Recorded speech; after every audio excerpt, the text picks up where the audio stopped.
아메리칸 모피에 오신 것을 환영합니다. 모피, 모빌리티 파이낸스를 얘기합니다. 모빌리티는 움직이는 것, 자동차를 의미하고 있고요. 파이낸스, 할부, 리스, 렌트 등 자동차를 구입할 때 필요한 금융을 말하고 있습니다. 합성어입니다. 모피 입니다. 모피.kr 하시면은 홈페이지 들어가실 수 있고요. 지금부터는 이 분야에 진출하실 분들에게 유용한 강의를 해 보도록 하겠습니다. 우선 리스 렌트 승계라는 부분을 간략하게 설명을 드리겠습니다. 리스 회사가 자동차를 구입해서 일정 기간 빌려주고 그 대가로 리스료를 받는 그러한 업을 지속적으로 하는 것을 말합니다. 돈을 빌려주는, 그러니까 차를 구입해서 빌려주는 회사를 리스 회사라고 하고요. 차를 빌려 쓰는 사람을 리스 이용자라고 합니다. 리스 회사와 리스 이용자 간에 차를 금융을 중개하는 사람을 중개인, 대출성 금융 모집인이라고 합니다. 대출성 금융 모집인은 일정 시간 공부를 하신 다음에 시험에 합격하고 등록해야 자격이 부여됩니다. 아무나 할 수 없기 때문에 여신협회에 방문해서 홈페이지로 들어가면 됩니다. 방문해서 교육과정을 이수하시고 자격을 취득하신 다음에 활동하실 수 있습니다. 통상적으로 리스 사업할게요 하시는 분들은 이 대출성 금융 모집인을 말합니다. 기초적으로 이 자격을 취득한 다음에 영업을 하는 방법으로는 두 가지가 있습니다. 법인을 구성해서 하는 방법과 개인이 리스 회사에 등록을 해서 하는 방법이 있습니다. 법인은 리스 회사는 아닌데요. 모집인 자격을 가지신 분들이 법인을 설립하고 협회에 등록을 해서 영업을 하는 형태를 법인 사업자라고 합니다. 우선 리스 회사와 법인 간의 계약을 체결을 해야 됩니다. 리스 영업을 하겠습니다라는 계약을 체결하고요. 이 부분을 여신협회에다가 제출을 하면은 금융감독원에서 확인을 해서 요건에 맞으면은 등록을 해드립니다. 등록하면 코드가 나오고요. 그 코드로 영업을 하시면 되고요. 직원을 모집할 수가 있습니다. 직원은 대출성 금융 모집인 자격을 가진 사람을 모집을 해서 제휴된 그러니까 원코드가 있는 금융사와 다시 등록을 해서 영업 활동을 할 수 있도록 이렇게 되어 있습니다. 그 대출성 금융 모집인이 법인을 통하지 않고 리스회사에 직접 등록하는 경우도 가능합니다. 이거는 개인 자격으로 하게 됩니다. 그런데 추세는요. 리스 회사가 이 영업원을 관리하기가 쉽지가 않습니다. 개별적인 요구사항이 많고요. 지식의 차이도 있고요. 업무 효율성의 이슈가 있기 때문에 가능하면 법인을 통해서 영업하는 것을 권장하고 있는 편입니다. 앞으로는 법인 체계 하에서 영업 조직이 움직여가는 형태가 될 것 같습니다. 그래서 법인 구성이 중요합니다. 법인은 여러 가지 제약 조건이 많기 때문에 전문가와 꼭 상담을 하신 후에 등록하시기 바라고요. 일반 개인은 법인에다가 코드를 내서 영업하실 수가 있고 리스 회사에 코드를 내서 영업할 수가 있는데 리스 회사에 직접 코드를 내는 것은 쉬운 일이 아니다. 이렇게 보시면 됩니다. 지금 많은 사람들이 직접 리스 회사에 등록이 되어 있습니다만은 점점 법인으로 옮겨가는 추세를 밟고 있습니다. 신규 코드 내기가 쉽지가 않다.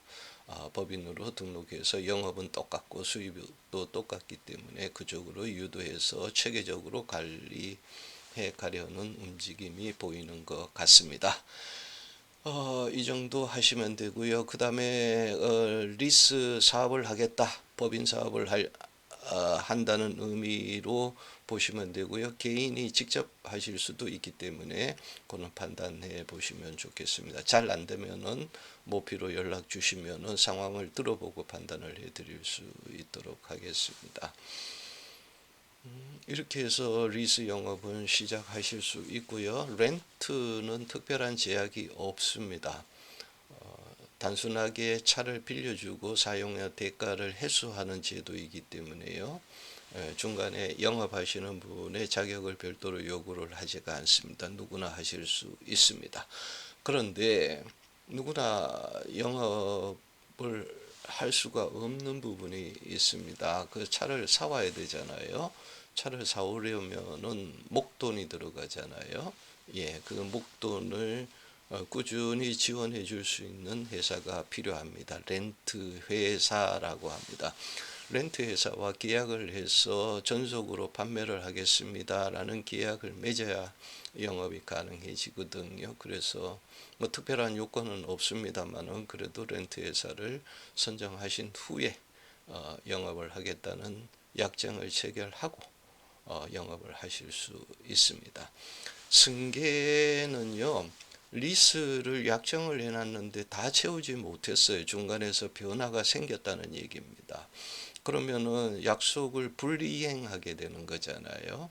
약속해놓고 안 지킨 거잖아요. 그랬을 때는 페널티가 나옵니다. 이 페널티 없이 승계를 하는 방법입니다. 승계는 채권과 채무의 양수도이기 때문에요. 남은 기간 후차주가, 그러니까 뒤에서 중고자동차를 사용하실 분이 이어받아서 사용하는 것이거든요. 그러다 보니까 채권과 채무의 양수도가 이루어지면은 계약 불이행이 아니기 때문에 페널티가 없습니다. 페널티는 보통 20에서 40%까지 선에서 유지가 되고 있습니다. 이 부분이 줄어든다면 전차주, 후차주 모두에게 유익하거든요. 그래서 승계는 잘 공부하시면 아주 좋은 상품입니다. 여기까지 이제 제가 하나씩 강의를 해 보려고 합니다. 리스료 얼마지, 렌트료 얼마지, 승계정산금 얼마지, 이 세 가지 제목으로 해서 블로그에 꾸준히 한두 가지 업데이트를 하고 있으니까요. 이 분야 전문가 되실 분들은 오셔서 글을 읽어보시고 댓글도 달아주시고 좋아요도 눌러주시면은 빠르게 창업하실 수 있을 것 같고요. 그 다음에 시장에는 많은 얘기들이 있습니다. 그 얘기들은 대부분 이론으로 접근하는 것 같지만 결국은 마케팅 부분으로 들어가 있거든요. 그래서 공부하시는 데는 조금 지장이 생길 수가 있고요. 또 하나는 사업을 하다 보면은 기본 틀이 약해가지고 사업 성공하기가 쉽지가 않습니다. 하나 예를 들어 드릴까요? 리스 보증금 예를 들어 드릴게요. 보증금은 내 돈이잖아요. 그죠? 맡겨놓은 거잖아요. 리스회사에다가요. 그죠? 그러면은 내 돈을 리스회사 빌려준 거나 똑같은 얘기입니다. 리스가 종료돼야 내가 찾아오는 돈이거든요. 그럼 내 돈을 맡겨놨으니까 리스회사 나한테 이자를 줘야 되잖아요. 그죠? 왜냐하면은 리스회사가 차를 사서 나한테 빌려주고 그 돈에 대한 이자를 나한테 받잖아요. 리스료라는 명목으로요. 그죠? 그럼 계약은 동일성 원칙이 유지되기 때문에 내 돈에 대한 이자는 내가 받아야 되고요. 리스회사 돈의 이자는 리스회사가 받아야 됩니다. 그죠? 그러면은 동일한 금리로 적용을 한단 말이에요. 그럼 내 이자는 매달 받기가 힘들잖아요. 그죠? 그래서 계산을 해서 매달 리스료에서 차감을 해줍니다. 그러니까 우리가 통상 알고 있는 리스료는 보증금 이자가 차감된 상태의 리스료입니다. 그런데요, 유튜브 찾아보시면 많은 분들이 어떻게 하느냐, 수익률을 계산할 때 보증금을 입력하지 말라 이렇게 해주거든요. 그럼 리스료에는 좀 아까 살펴본 것처럼 보증금 이자를 차감을 한 상태인데 보증금을 입력 안 하면 그 이자만큼이 어떻게 돼요? 낮아진 것처럼 보이죠? 금리가 실질 적용 금리는 7%인데 2%, 뭐 1%, 3%뭐 이렇게 아주 보증금률에 따라서 저금리처럼 보입니다. 요거는 이제 좀 잘못된 거잖아요. 그죠? 예. 그는 이제 지식이 없어서 그렇게 하실 수도 있고요. 마케팅 측면에서 그렇게 하실 수 있는데 둘 다 그렇게 해서는 안 된다. 그리고 그러한 맥락을 정확하게 이해한 다음에 소비자를 대하시는 게 좋겠다. 그래서 제 강의를 쭉 들어보시면은 아주 기초적이고 이론을 탄탄하게 만들어 드립니다. 그 다음에 자유롭게 마케팅 용어를 사용하시면서 이 시장에서 많은 돈을 벌어 가시면 될 것 같습니다. 예. 오늘은 왜 교육을 하는지에 대해서 어떤 교육을 하는지에 대해서 살펴봤습니다. 감사합니다. 계속 하겠습니다. 구독과 좋아요 눌러주시면은 강의하는 데 힘이 될 것 같고요. 듣고 싶은 얘기가 있으면 댓글 남겨주시면은 가능하면은 소비자가 궁금해하는 것 위주로 해서 설명드리고요. 댓글이 없으면은 정해진 프로세스대로 계속 하나하나 말씀드려 나가도록 하겠습니다. 감사합니다.